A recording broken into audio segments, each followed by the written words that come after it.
image consulting it has three pillars. Hmm. It does not just deal with your external appearance. Yes, what we wear is has a lot to do with how we will feel and vice versa. And we are just trying to work around your existing characteristics and features.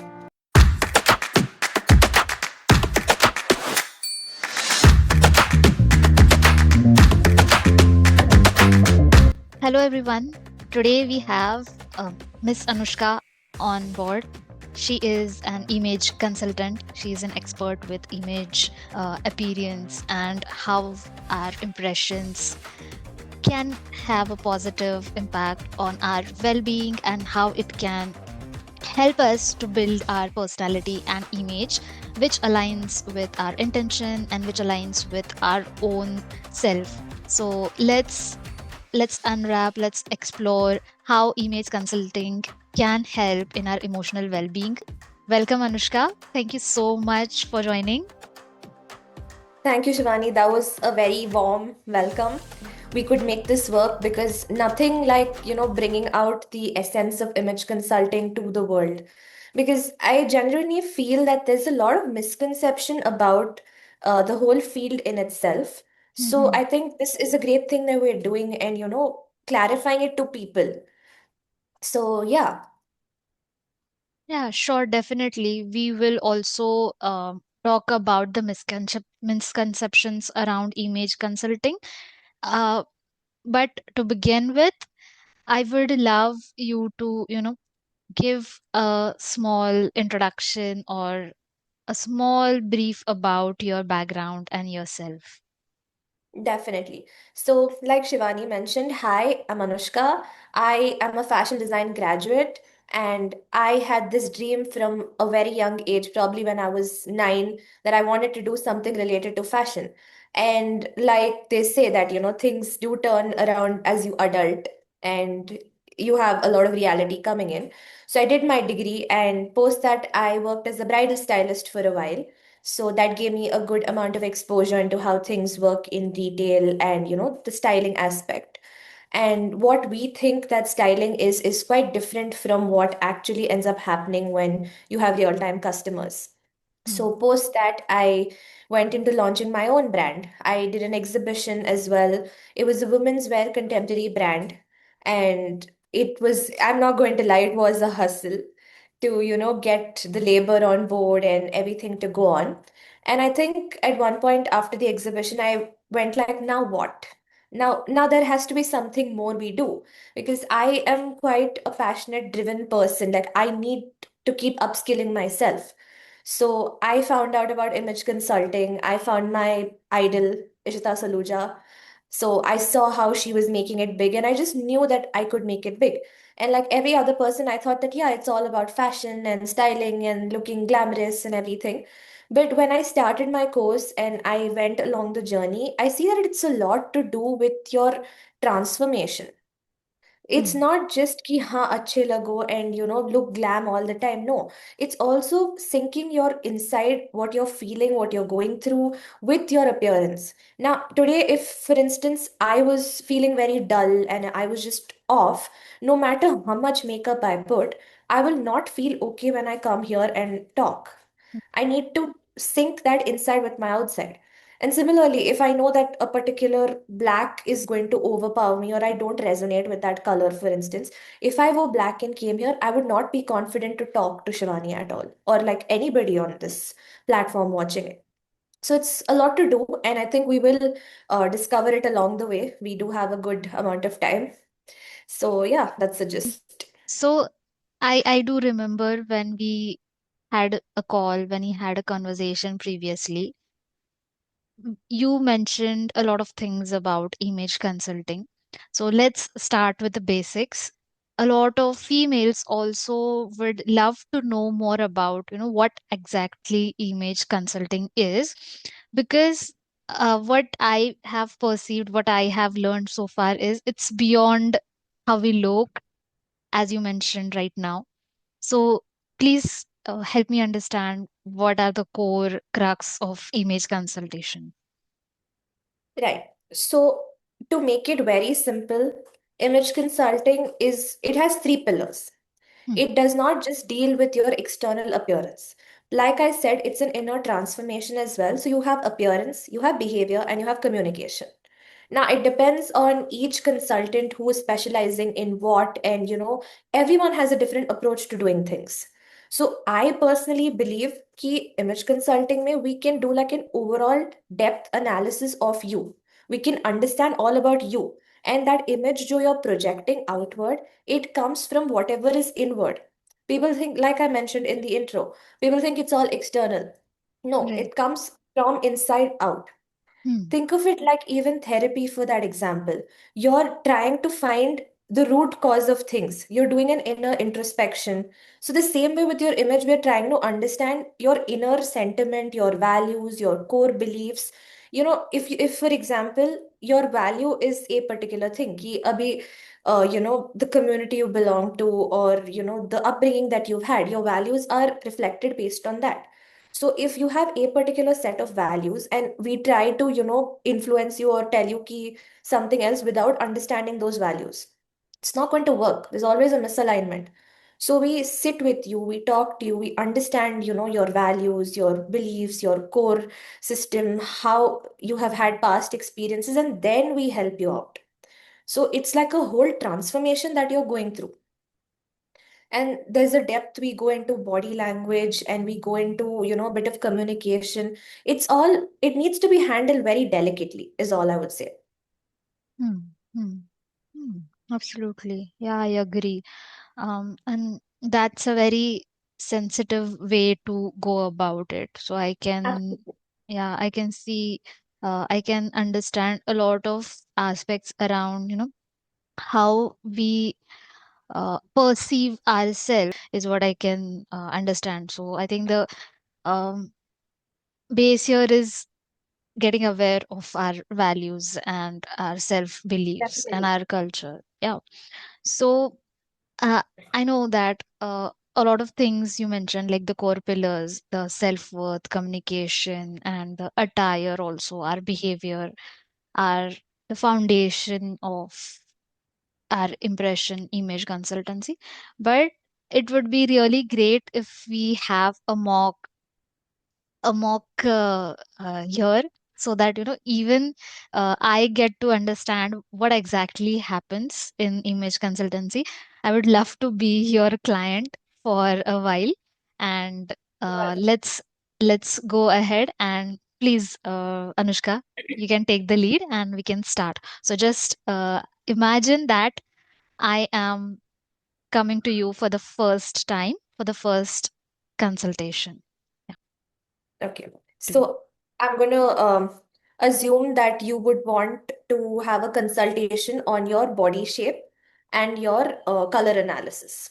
So to make it a bit easier for even whoever is watching this, so let's keep body shape analysis with color analysis as your go-to that you've come for. Okay. Okay. Good afternoon, Shivani. How are you doing today? Hi, Anushka. I am really good, and yes, really happy to see you. That's great. I'm happy to see you as well. I see that you have decided to, take up my color analysis and body shape evaluation consultation. And I want you to rest assured that we are going to give you the best of results. But I also do want to give you a disclaimer before starting Okay. that I would not say it's a disclaimer per se, but I would want to just give you a little heads up that we are not trying to change anything about you. Okay. We Okay. want you to feel as comfortable and as um, authentic to yourself. And we are just trying to work around your existing characteristics and features. Okay. So that is one thing that we would like to clear out here. Okay. Sure. Coming to um, our consultation aspect of it, I would like you to tell me a bit about yourself in terms of, your daily routines, what do you do, and the kind of clothing styles you prefer. You can give me a heads up, everything about you, your likes, your dislikes. Take it as in depth as you can, and we'll go about it from there. Okay. Sure. So about my daily routine, and a little about, my profession as well included. So I am a psychologist. I work in mental health space specifically. So yes, my day starts as usual with a morning tea and a little bit of stretching exercises and some mindful activities, like I go for just a walk, or maybe journaling or reading. So this is how my day starts. And then actually, after having my breakfast, my work schedule starts since I work remotely. So mostly I do mindfully take efforts to groom myself up, get ready, even if I don't have any meetings. I make it a point that I at least put those efforts on my attire. And yes, I do have online meetings as well, where we do have to have a one-on-one video conferencing. So at that time, of course, I do get ready, and I do have some moments where I feel that okay, it's getting overwhelming because I'm working remotely, so I have to go down and I have to take some walks. That's how my day is wrapped. Great. That's quite an eventful day. And what I really love is that you take those breaks in between and you're grounding yourself, which I think in a very fast-paced world we're living in, we all just miss out to do it. I have been struggling with it personally to just have that grounding time. And coming to the kind of clothing that is expected in, the work front, or when you're at home, when you're working, or when you're going out, recreationally with your friends or socializing, what are the kind of clothing that you prefer, and how is, what are the colors you like to wear? Okay, so I love to wear floral patterns. I like to wear um, bright colors as well. And looking at my experience, my past experience, there is a phase in the whole entire year where I mostly like to wear Western outfits, and then there comes a phase like it's quarterly thing for me. Then I shift to a little bit of ethnic, and then sometimes it's like right now I think it's my phase where I like to have a combination Indo-Western kind of thing. So this is how it revolves the entire year. Yeah. That's great. So, okay, I get quite an understanding of your preferences and the routine that you have. Right. Now, since we're doing a mock, just to keep it a little, clear to everyone watching it, a mock session right here, I'm cutting short a bunch of things because it could go on for a whole hour. So basically, what we do is we try and understand our client first. Your Mm, preferences, likes, dislikes, your routine, because all of this builds our base into going ahead. okay. What I personally also do is, once I understand everything about my client, before I begin telling them anything. So, in fact, before I call them for a first session, I would tell them that depending on what they are choosing with me. Now, if they're choosing to do a body shape analysis with me, I would tell them to send a picture of their front, side, and back profile so I can do my analysis and be prepared. Okay. So that's how it works. And coming to even color analysis for that matter, again, I would tell them that to stand under broad daylight, send me a picture of their face, Okay. and so that I can understand how their natural skin tone, hair color, eye color, even lip color, all of these natural coloring of theirs is. Then we build around that. So that part is done. Then you come, I speak to you for a bit, get to know you better. And I actually do a lot of in-depth questioning with the client, which I'm not doing here again. So just to give you an idea, I did this. Now, once we understand that and we have all our facts and figures gathered, I personally start off with an affirmation for my clients. If Okay. it is related to their body shape, the first thing I make sure that we sit together face to face and we say is, I love and embrace my body just the way it is. My body is unique and one in a million. Because there may be 10 people with the same body shape, the same measurements, but your body is unique to you, no matter what. And similarly, if it's a skin tone or a color analysis, then I make sure to tell them I love and embrace my natural color just the way it is. And I have been given a unique and beautiful skin tone. Because the whole perspective here is comfort them. Once they are comforted, only then will they build trust. Now, there may be certain aspects when even I asked you now about yourself, about your day, you may have not told me. But when Mm, I mm. build that little rapport and I, comfort and soothe you a bit, you realize ki ha, I can vent out to her. So if there is now some people have the most basic thing that I've seen a lot with clients, with a lot of people are very insecure about their body. Yes. Very. Yes. Even when it comes to skin tone, there's a lot of insecurity. uh, lighter shade person will say ki no, people are calling me like, a bhoot or, tooth fairy or something like that. They have their own set of insecurities. The same way, a more deeper or a dusky shade person will say, people are telling me I'm dark. And then there's so much of insecurity about your body, and there's, a lot. So when you comfort that client, ki ha, I am here for you, we are working together with each other. I am not sitting here against you or, doing anything else. That's when they are ready to open up. Then they will slowly tell you, ki, okay, I may have a trauma against, someone saying something about my body, or I have a trauma against a particular color. Hmm. All of those deep rooted facts come out. Then, when you're telling them the rest of the things, or you're guiding them into whatever, it becomes much easier, because then you don't go and, hit that wound. And Absolutely. that is very important. Hmm. Like I said, it's all very delicate. It sounds very surface level, but that much attention and care of detail has to be taken. Yes, absolutely. And that's a very sensitive approach to go about. And I can see a lot of, empathy required here in image A lot. consultation as well. So when Since we're Mhm. on, I'm sorry, I'm cutting you off. Since we're on this note, I also want to add something. So, when I'm consulting my clients, and I think most image consultants believe in this, we try and avoid a certain vocabulary of words. If you notice, even when I spoke right now about skin tones, I said light and I said medium and I said dusky. There is no fair and dark. At least I personally do not like using those two words, because those two words in itself have a lot of insecurities attached to them, have a lot of other baggage attached to it. Absolutely right. Similarly, when we're doing a body shape analysis, now, a person knows which is their area of, emphasis and de-emphasis. Now, if I'm going to go and say, oh, you have a, very big belly, or you have a stomach fat, or you have thigh fat, those words are strictly not to be said at all. If I know that a person has a little wider, lower portion of their body, we sometimes even tend to avoid that word wide. We Hmm. try Hmm. and say कि ठीक है, this is the area that I'm guessing you want to emphasize or de-emphasize. This is Okay. the area you want to camouflage. Because Hmm. why are we rubbing it on your face? That shouldn't be done. So, like you, when you mentioned the empathy aspect of it, this is one thing that came to my mind that I want to add. And Hmm. at the end of the day, we're all humans.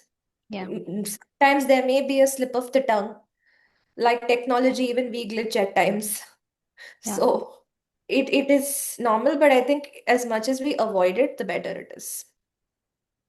I couldn't agree more, actually, coming from a mental health background, because we never know what kind of things people must have experienced in the past. And uh, since we are in the world where, most of the times it's very difficult to express, and most of the time there's no time for addressing those issues. And when some word or some kind of thing turns up in a bad way, how that can affect the person. I totally resonate with what you're saying, and that's so moving on towards, a little bit of a topic which is really of my interest, is what we wear actually makes a lot of impact on how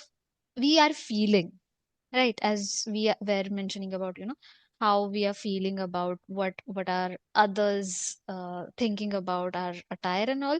But yes, what we wear is has a lot to do with how we will feel, and vice versa. What we are wearing can also impact our emotions and what we are feeling. So, I mean, I just want to learn, or I would love to learn about, how one can bring a balance to both. When, okay, Bangaloreans would relate to this a lot. Okay. Bangalore weather, when it becomes very gloomy at one point, or any city for Hmm. that matter, you're feeling dull, you're feeling demotivated, you just wake up and you're struggling, you've snoozed five, six alarms. It's just not happening. On that particular day, if you're going to your office and if you're, getting dressed for work, you're going to probably pick a very mellow color and say, no, I'm not in the mood. The kind of silhouette of clothing that you pick up, the clothing style, is also going to be something very loose fitted, oversized, just the very, I don't care, I'm just done, I want to sleep. Hmm. Weather can also have an impact on your mood. That has an impact on your clothes.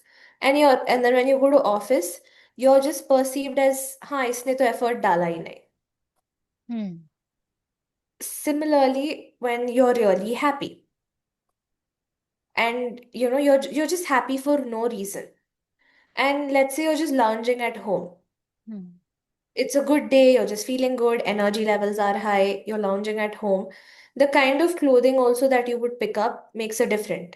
It would be something like a happy color. Like for me, my happy color is pink. I am in a Oh. nice little pink today. So you just pick up happy colors like blues, pinks, and the lighter shades, and maybe sometimes some people resonate with brighter shades. Hmm. Now, so it all depends on, that as well. You can afford to do all this, but let's consider a CEO, for example. He has to play his part every single day. If he's going to walk into his office with a polo t-shirt and maybe some nice loose trousers on a particular day, people are going to think he has gone cuckoo, for sure. But he has to walk in every day wearing that suit and, feeling it. But in his case, what happens, it'll boil down to color. So some days he may just play around with the color of his suit, or on some days he may just wear an odd blazer over his shirt and trousers. He's keeping that authority maintained. He's keeping his, position of power regulated, but he's just playing around with his colors. Hmm. Hmm. We can afford to do all of this because we are still, most of us are self-employed, most of us are working under someone, so we can do that. Hmm. But when you're in a higher position of power or authority, again, the dynamic changes. Yeah. Of course, because yeah, what our attire reflects a lot about the relationship we have, as you mentioned, professionally as well as personally also. Of course, just to think about it that way, if someone is very much groomed and someone is put that efforts and looking very presentable and coming to a party, of course a lot of people would love to go and approach them, speak to them. Yeah, actually makes a lot of sense.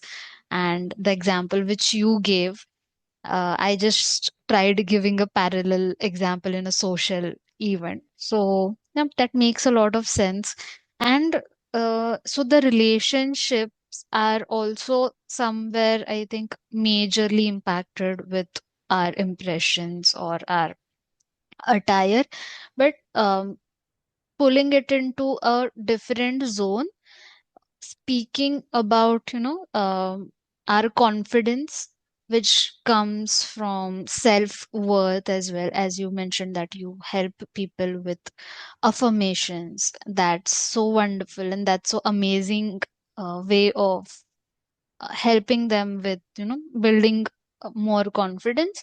So I would just like to have a basic idea from you, because I love to hear it from every other person who is not directly related to mental health. Like, how do you see emotional well-being or mental health, or what is your idea emotional and holistic emotional health?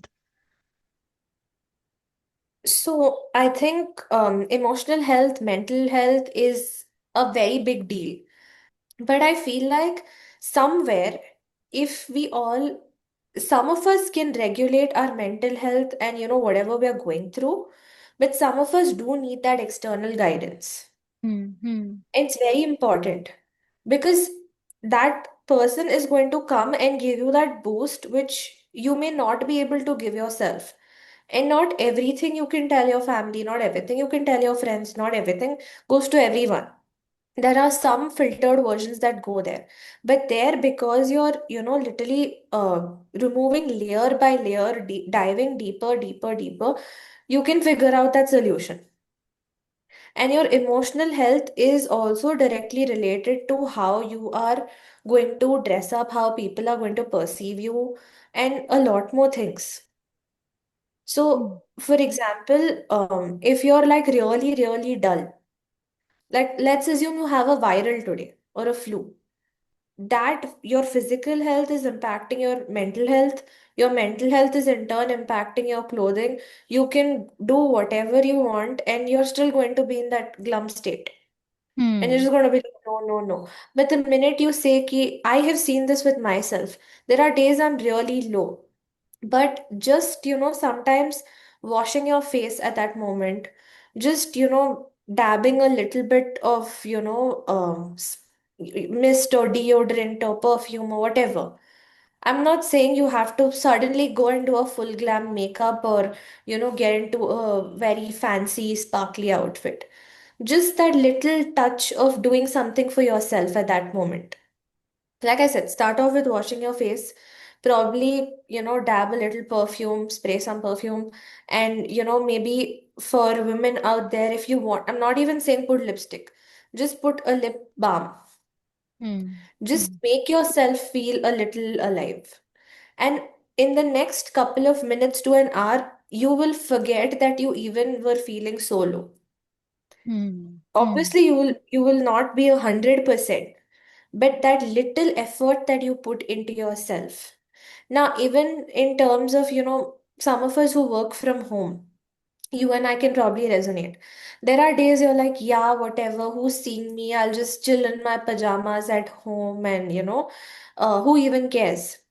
But on those days, especially like for us working from home quite often, as well as, the hybrid work mode people who, work from home, if the more you're in your pajamas and the more you're just, lazed out, the productivity goes down.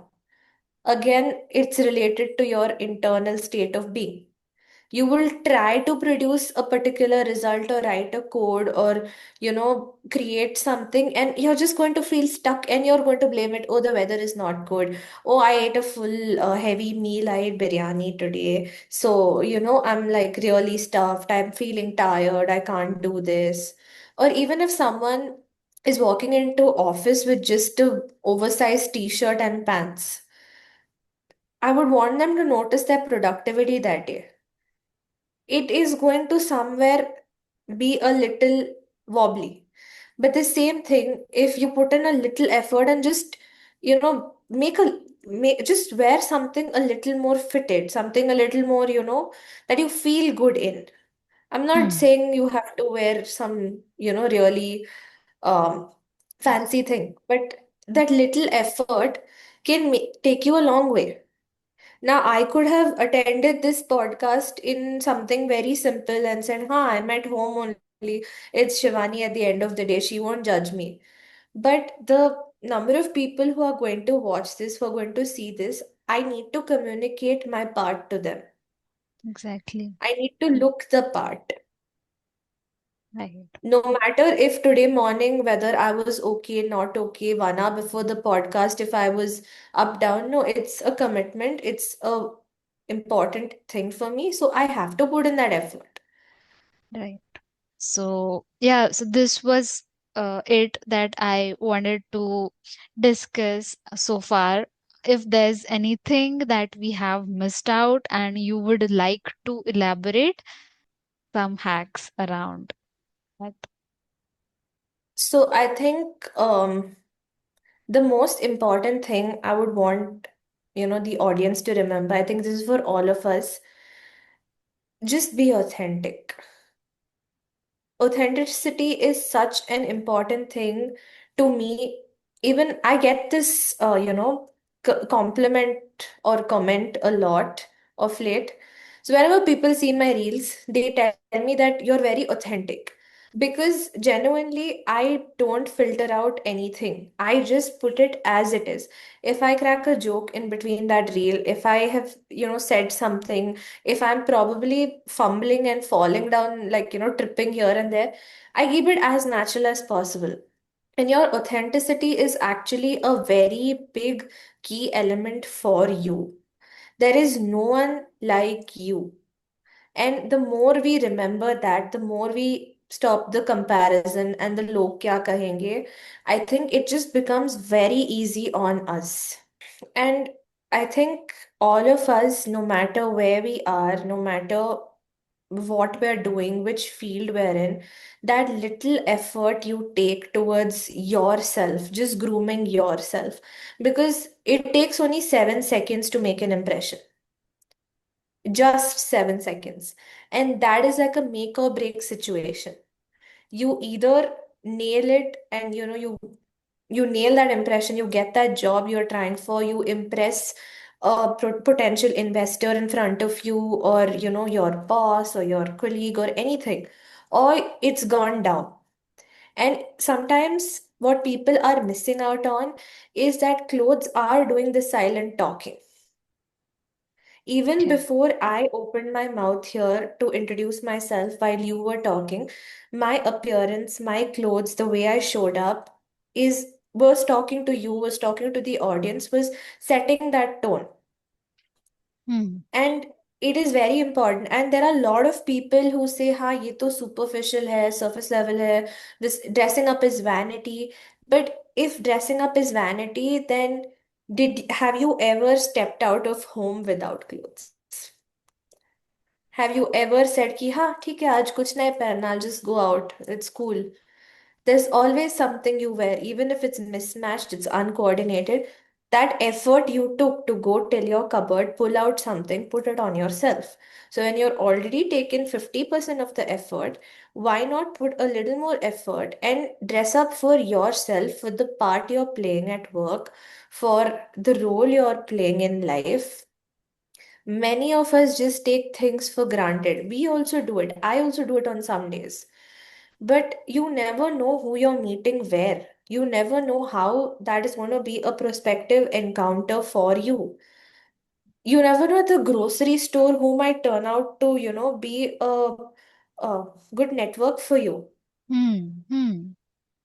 And at the end of the day, like I spoke about it affecting your productivity, the feel good factor is something that is so neglected, it's so understated, because we're always in a rush, we're always in a hurry. Yeah. It is constantly hush hush hush hush, but why not take out those few seconds to just genuinely do something to make you feel good? Yeah, Hmm. Hmm. so that's a really eye opener thing and a gentle reminder that you mentioned. Yes, please, you have something to add.